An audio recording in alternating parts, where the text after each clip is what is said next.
Hi guys, welcome back to my channel. और आज हम बात करने वाले हैं एक बहुत ही स्पेशल टॉपिक पे।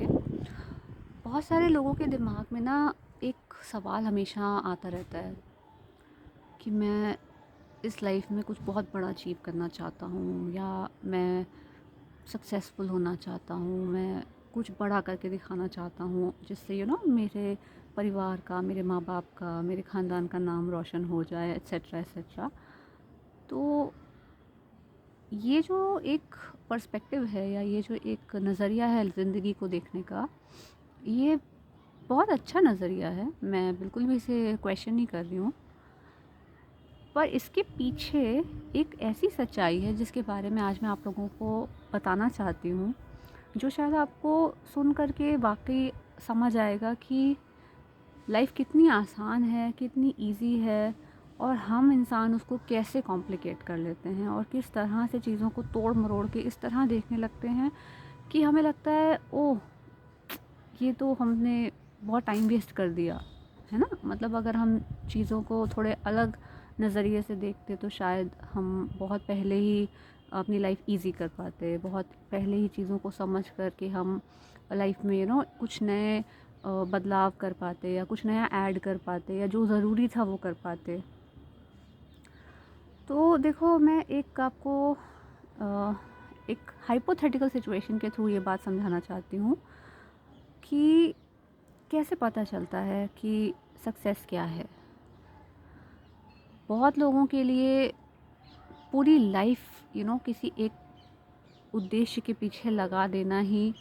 और उसे अचीव कर पाना ही सक्सेस की परिभाषा है, डेफिनेशन है ना। जैसे फॉर एग्ज़ाम्पल बहुत बड़े बड़े लोगों के नाम अगर मैं लूँ तो सचिन तेंदुलकर, जिन्होंने जो है बचपन में ही एक सपना देखा और उसके बाद उसको अचीव करके पूरी दुनिया को दिखा दिया कि yes, he is the best cricketer. जो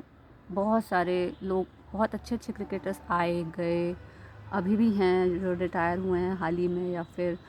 उनके अलावा भी और भी क्रिकेटर्स को भी प्यार मिला, पर जो सचिन तेंदुलकर ने अपने लिए एक स्थान बनाया है, एक पोजीशन हासिल की है, आई थिंक वो सक्सेस है। क्योंकि उनको क्रिकेट का भगवान जैसा दर्जा दिया जाता है। जो अब अपकमिंग क्रिकेटर्स हैं वो उनको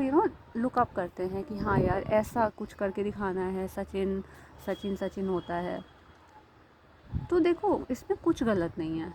सचिन तेंदुलकर ने एक सपना देखा, उसके लिए उन्होंने बचपन से मेहनत की, बहुत प्रैक्टिस की, बहुत ज़्यादा जो है अपने फॉर्म पे, अपनी टेक्निक्स पे वर्क किया, खेला, प्रैक्टिस की, और वो उस अपनी चीज़ को इतना निखारते चले गए कि आज की डेट में there can be no other Sachin. हाँ, बहुत सारे अलग क्रिकेटर्स आएंगे, अपना नाम दर्ज कराएंगे इतिहास में, पर सचिन जैसा कोई नहीं होगा, राइट। तो ये तो देखो एक तरीका है ज़िंदगी को देखने का। अब बात करते हैं कुछ और लोगों की। अब इसी एक कैटेगरी में अगर मैं बात करूं तो श्री अमिताभ बच्चन जी, जो कि लेजेंडरी एक्टर हैं, और आज तक जो है, अभी तक भी जो है, इनफैक्ट इतना अच्छा काम कर रहे हैं अपने काम से, अपनी एक्टिंग से, अपने हुनर से। जो है उन्होंने ना ही मतलब हमारे दादा दादी की जनरेशन का, ना ही हमारे माता पिता की जनरेशन का, बल्कि हमारा भी जो है, मतलब जैसे कहते हैं ना, दिल जीता है उनकी एक्टिंग से। तो अब जो अपकमिंग अभी भी जो नए सेलिब्रिटीज़ जो आ रहे हैं, या जो नए एक्टर्स मैं कहूँ आ रहे हैं, तो उनके लिए भी अमिताभ जी के साथ काम करना, उनके साथ स्क्रीन शेयर करना बहुत बड़ी बात होती है, राइट। तो अगर इनकी कहानी पे हम थोड़ा सा लाइट डालें, नज़र डालें, तो मैं आपको बताना चाहती हूँ कि अमिताभ बच्चन जी को रेडियो की जॉब के लिए जो है वो बहुत ज़्यादा मैं कहूँगी कि रिजेक्शन मिला था शुरू शुरू में उनकी आवाज़ के लिए। और उन्होंने उस चीज़ को, उस रिजेक्शन को अपना, मतलब वो नहीं माना, जिसे कहते हैं ना, लास्ट वर्ड नहीं माना उस चीज़ को। उन्होंने कहा कि ठीक है, कोई बात नहीं, मैं कोशिश करता रहूँगा। और उन्होंने कोशिश की भी, करते रहे,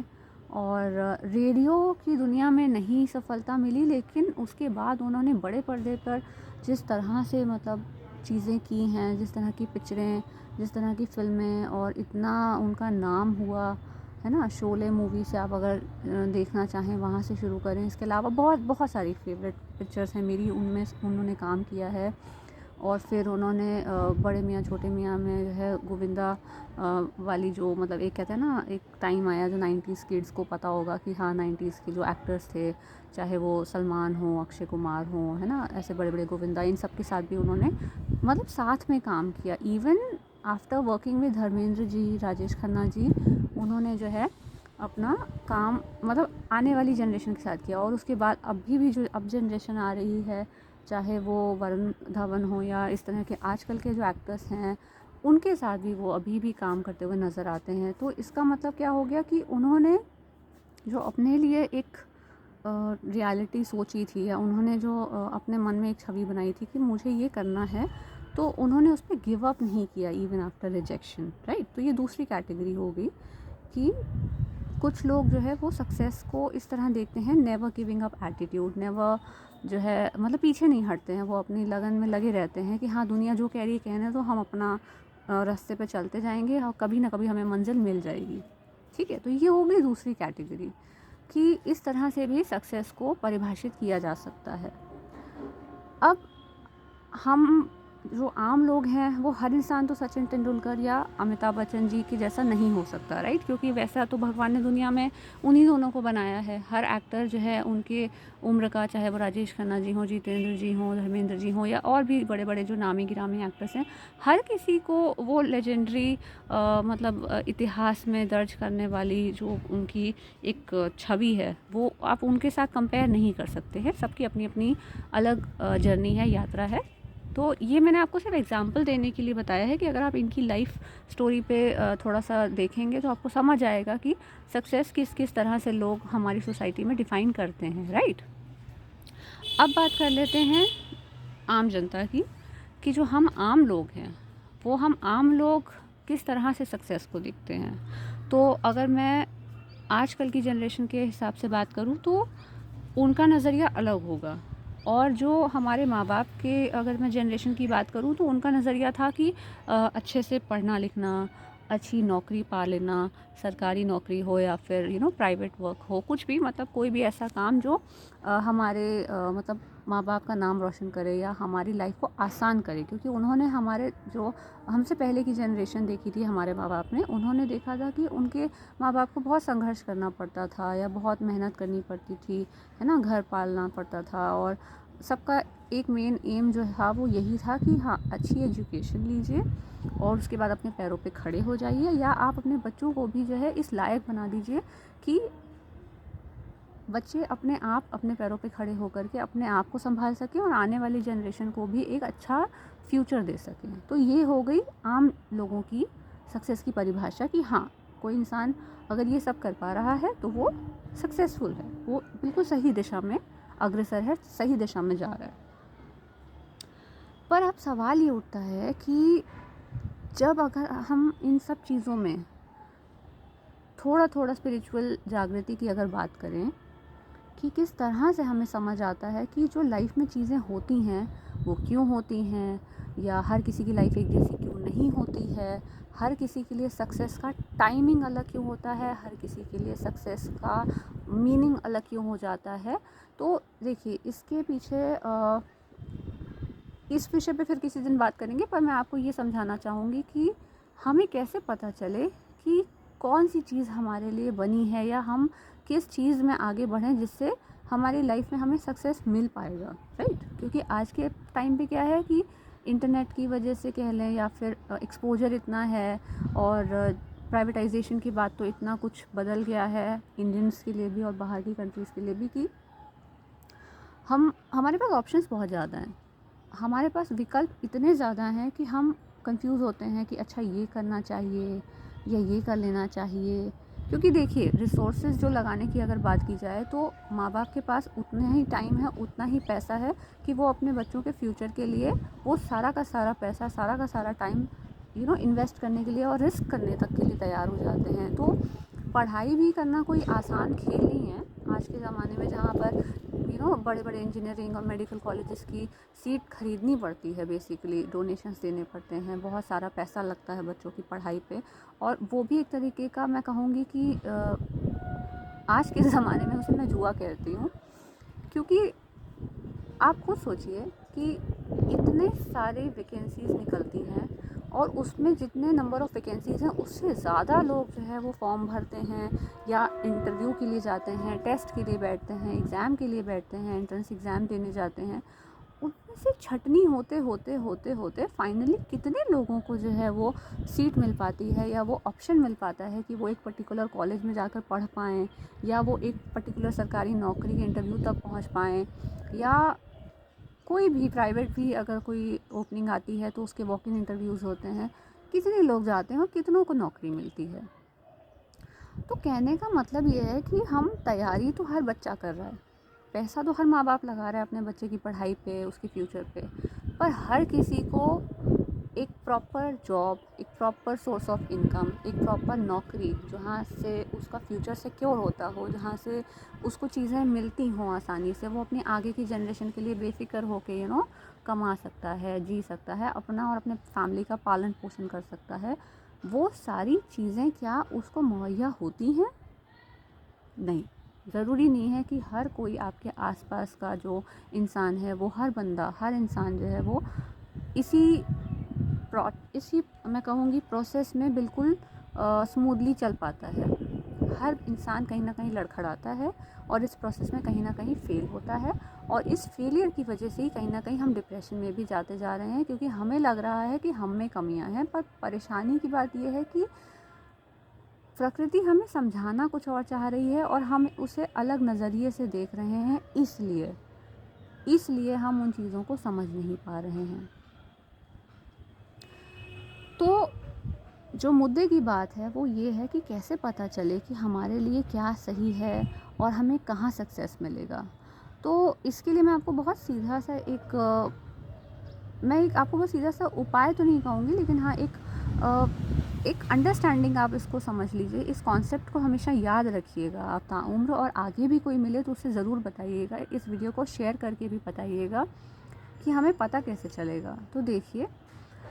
जब आपकी लाइफ में आप किसी चीज़ के पीछे पड़े हुए हैं, ठीक है, उसमें बहुत बार चैलेंजेस आते हैं, हमें हार का सामना करना पड़ता है, हम आगे बढ़ने के बारे में सोचते हैं, कोशिश भी करते हैं, पर अगर आपके साथ एक पैटर्न की तरह चीज़ें रिपीट हो रही हैं, बार बार आपको नौकरी बदलनी पड़ रही है, बार बार आपकी एजुकेशन रुक रही है,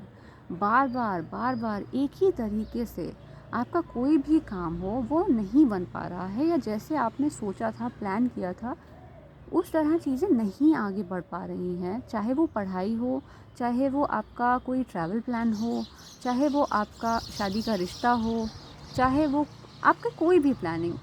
XYZ कुछ भी आपने सोचा होगा कि हाँ मैं अपने पेरेंट्स के लिए ये घर खरीदूँगा, मैं उनके लिए गाड़ी खरीदूँगा, या मैं उनको यहाँ तीर्थ स्थान पे लेकर जाऊँगा, है ना। बहुत सारे सबके छोटे छोटे सपने हैं हम इंसानों के, लेकिन कई बार क्या होता है, ये छोटी छोटी चीज़ें भी अगर बार बार रिपीटेडली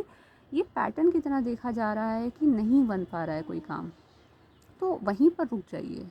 और रुक करके ये सोचिए और देखिए इसको अलग एंगल से कि क्या प्रकृति आपको कोई इशारा देने की कोशिश कर रही है। क्या वो आपको ये समझाना चाह रही है कि बच्चे, तू जिस रास्ते पर चल रहा है ये रास्ता तेरे लिए सही नहीं है, मैंने तेरे लिए कुछ और सोच के रखा है। जिस दिन आप अपने आप को एक थर्ड पर्सन के नज़रिए से देखना शुरू करेंगे ना, और थर्ड पर्सन के नज़रिए से खुद को सलाह देना शुरू करेंगे, कहीं ना कहीं आपको बहुत सारे सवालों के जवाब खुद ब खुद मिल जाएंगे। आपको पता चल जाएगा कि ओह, तो ये सिचुएशन या ये चीज़ या ये काम या ये पर्टिकुलर इंसान जो है, इस पर मैं इतनी मेहनत कर रहा हूँ फिर भी मुझे रिज़ल्ट क्यों नहीं मिल रहा है। तो उसका सीधा सा आंसर ये है कि क्योंकि वो चीज़ आपके लिए बनी ही नहीं है। वो इंसान, वो सिचुएशन, वो काम, वो रास्ता आपके लिए नहीं है, इसीलिए आपको बार बार रोका जा रहा है, इसीलिए आपको बार बार वहाँ से डिरेल कर दिया जा रहा है। तो आपको अपना नज़रिया चेंज करके एक बार इस एंगल से सोचने की ज़रूरत है कि क्या मैं सही रास्ते पर हूँ, क्या यही मेरा उद्देश्य है, क्या मुझे यहाँ पर इस धरती पर इसीलिए भेजा गया था। क्योंकि देखो गाइस, हम करोड़ों की तादाद में इस वक्त इस प्लैनेट पर हैं, बहुत सारे लोग हैं, हर कोई सिमिलर तरीके का जीवन व्यतीत करे ऐसा तो हो नहीं सकता। जब प्रकृति ने एक एक पेड़ का पत्ता जो है वो अलग यूनिक बनाया है, यूनिक ब्लूप्रिंट के साथ भेजा है, और हम इंसानों को भेजा है, तो वो रेप्लिकास थोड़ी बनाकर भेजेगा बनाने वाला भी। उसने आप सबको सिर्फ इसलिए थोड़ी भेजा होगा कि हाँ सब लोग जाकर के पढ़ाई करो, जॉब करो, बच्चे पैदा करो, उनका फिर फ्यूचर सिक्योर करो और एक दिन मर जाओ और वापस आ जाओ। नहीं ना, कुछ तो उसने भी लॉजिक लगाया होगा, कुछ तो उसका भी लीला होगी, कोई उसका खेल होगा, कोई उसका भी वैरायटी देखने का मन होगा कि हाँ मैं भी कुछ अलग देखूँ, कुछ अलग करूँ। तो वो अलग कब होगा? जब हम इस ट्रैप से बाहर आएंगे, जब हम इन चीज़ों को अलग नज़रिए से देखना शुरू करेंगे। तो आपको कैसे संकेत मिलें कि कोई चीज़ आपके लिए बनी है, इसके बारे में हम अगले वीडियो में बात करेंगे। आज मैंने आपको बता दिया कि ये कैसे पता चलेगा कि कोई चीज़ आपके लिए नहीं है, तो आपको लाइफ कैसे कैसे साइन और सिंक्रोनिसिटीज़ देती है। तो फ़िलहाल आप अपने नज़रिए पर वर्क करते रहें। मैं मिलूँगी बहुत जल्द नेक्स्ट वीडियो के साथ। तब तक के लिए थैंक यू, बाय बाय।